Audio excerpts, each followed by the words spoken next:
What's up, everyone? Welcome to FilmSpot, and today we will be talking about the best upcoming movies. He's coming back for us! With not one, but two exciting projects in the works, Netflix is putting even more effort into the world of Extraction. First up, Netflix is working hard on a separate spin-off. It's almost like Netflix is bringing the edgy world of Extraction to our TVs. The catch? For now, no one can say much about it, but it sounds like it will be a wild ride set in the same world as the Extraction movies.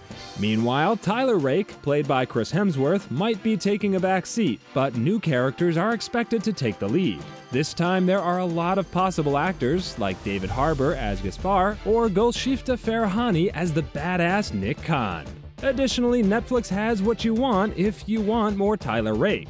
Extraction 3 is really being worked on, not just a small fix. Scott Stuber, who is in charge of film at Netflix, has revealed that work is already beginning on the story for the third movie. And guess what? It is said that adding Idris Elba has evolved the series. They are really leveling up, guys. Not to mention, since Extraction and Extraction 2 were already big hits, it's not a surprise that Netflix is now putting out more high-octane action. Looks like 3 times a charm after all.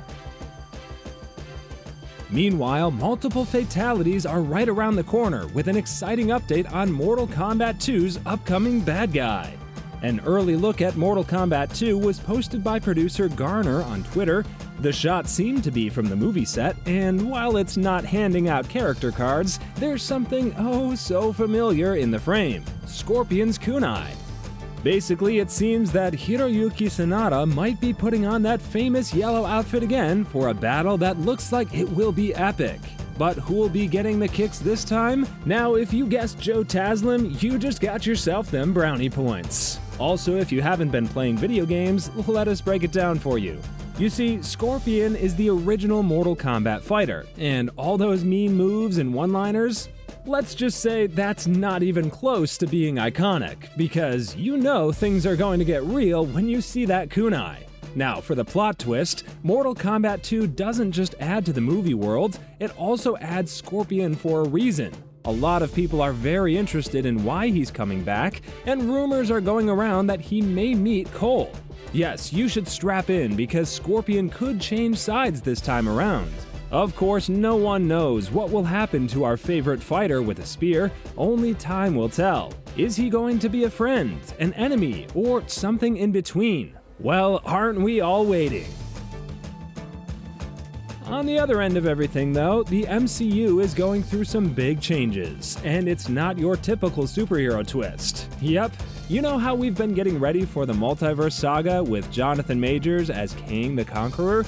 Well, you might want to scratch that idea and put it with the scrapes. Marvel Studios just announced that Jonathan Majors is no longer playing Kang.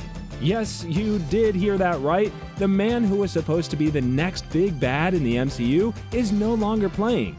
Obviously, it's not just an artistic choice either. It turns out he's having real-life legal problems, mainly because the most recent news reveals that he was recently found guilty of 2 counts of minor assault and harassment.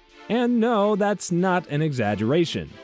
Of course, you may be thinking how the MCU will get back on track after this Kang-sized setback. Well, no matter who plays the part, you can still stay put because Avengers: The Kang Dynasty is still going to happen. Honestly, they've spent a lot of time getting Kang ready, and they're not stopping just because of the potential trouble. So yes, the multiverse saga still has a plan. But here's the big question: who will take over Kang's time-traveling duties? So since Marvel isn't ending the character, we can only guess when they'll reveal Kang 2.0. During Majors' trial, they may have already been looking at possible replacements. After all, Marvel magic happens behind the scenes, right? As for you Netflix fans, guess what? After the popularity of Wednesday, they're not stopping there. They're adding more characters to the Addams family. According to recent revelations, Netflix is working on a new project based on Uncle Fester, who was played by the hilarious Fred Armisen in the Wednesday series. Now, let's not get too excited just yet. It's still early stages.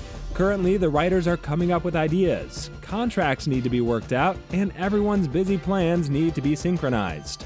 But hey, Wednesday was a huge hit, so it's not a surprise that Netflix wants to ride that success wave and make the show into a whole Addams Family series. Then again, it's very important to Netflix, but it's not official yet. They want to keep the Addams Family vibes going strong, so there's that.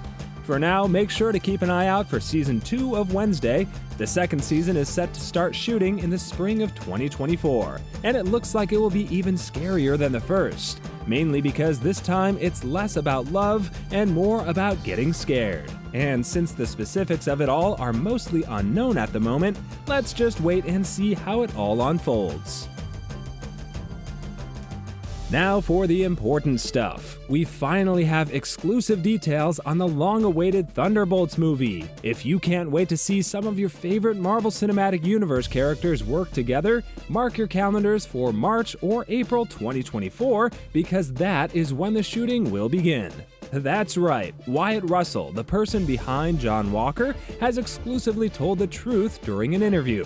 According to him, there's so much to play with John, and there's so much more to do with John. I'm so lucky to get to work with the kind of talent that I'm going to work with when Thunderbolts starts up in March or April. Well, same here, Russell. So why should you be excited about Thunderbolts? Well, for one, there is a Dark Winter Soldier codenamed Bucky Barnes on screen with David Harbour's character Red Guardian. So when you add Yelena Belova, played by Florence Pugh, to the cast, the MCU is sure to catch fire. And honestly, what makes Thunderbolts different from other superhero movies is the twist at the end. Bringing together figures from the past is Marvel's way of turning things up a notch and making a movie event like no other.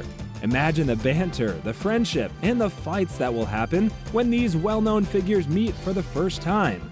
And here's the real deal, Thunderbolts isn't afraid to respond to current criticisms of the MCU. As if Marvel were to say, hey, we hear you and we are ready to shake things up. There's a new beginning, a new story, and the promise that the fans' hot questions will be answered. And it's high time this happens. Another round of excitement for Five Nights at Freddy's is coming from Blumhouse and Universal, who are working together once again. Apparently, they are getting ready to begin filming Five Nights at Freddy's 2 in the spring, and we can anticipate a terrifying Halloween release in 2024. Ironically enough, not only did it take an awful amount of time to bring the first movie to reality, but now they are planning to produce a sequel in a time frame that is less than a year. And the fact that it seems like a bit of a rush job is somehow making the fans a little anxious. You know what we mean? But who knows, perhaps they have some movie magic under their sleeves. So, fingers crossed, maybe? Of course, one would assume that they already have a script ready to go, especially taking into consideration the fact that the game franchise has a staggering 13 video games and more than 30 novels, and also why this is obviously something that Blumhouse is interested in developing into a full-fledged film series. In other news, don't you dare think this is just a one-time deal. The upcoming installment, Kingdom of the Planet of the Apes, is the first in a planned series, and director Wes Ball has made sure to tell everyone about it. According to Wes, we had these grand ideas of where it could ultimately go and how it could fit into the legacy of these movies. So I'm certainly talking to the studio right now about the next story. But there's a catch. You see, this time, Kingdom of the Planet of the Apes takes place about 300 years after the great events of War for the Planet of the Apes. Now that's a huge jump in time. Rise, Dawn, and War were all about the end of something, like an end-of-the-world Moses story. But Ball now says that Kingdom is all about the start of something new.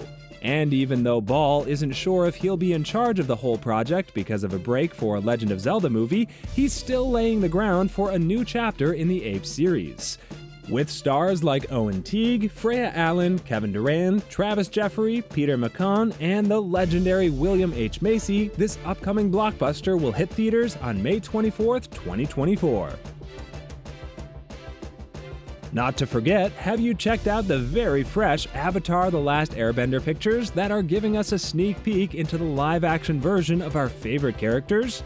Well, what are you waiting for? We're talking about Aang and the Kyoshi warrior leader Suki, played by Maria Zhang. The images also reveal other characters, including June, played by Arden Cho, Gran, played by Casey Camp Horncat, the Mechanist, portrayed by Danny Pudi, and Jet, played by Sebastian Amoruso, alongside Yukari, played by Tamlin Tomita, the new girl in town. Now, we've already seen Aang and Suki in the trailer, but these pictures show us more of the characters we haven't seen much of in promotions. Jet, the leader of the Freedom Fighters, is also there, making trouble with his enthusiastic group of rebels. And if you watch OG, you know that he has a big role in the first 2 seasons. Also, the best part is that we still don't know how important Yukari's role will be. She is Suki's mom and the mayor of Kyoshi Island, so after a few shows, she might do what Gran did and step aside. Who knows? The story gets deeper. We can't wait to see how everything turns out in Avatar: The Last Airbender. And finally, our favorite bit of today, Games Workshop and Amazon have officially joined forces to start making a Warhammer 40,000 series. And get this, Henry Cavill is not only playing the lead role, but he's also writing the script and is the executive director. That's right, now that the talks are over, the Warhammer 40k world is getting ready for its big screen debut.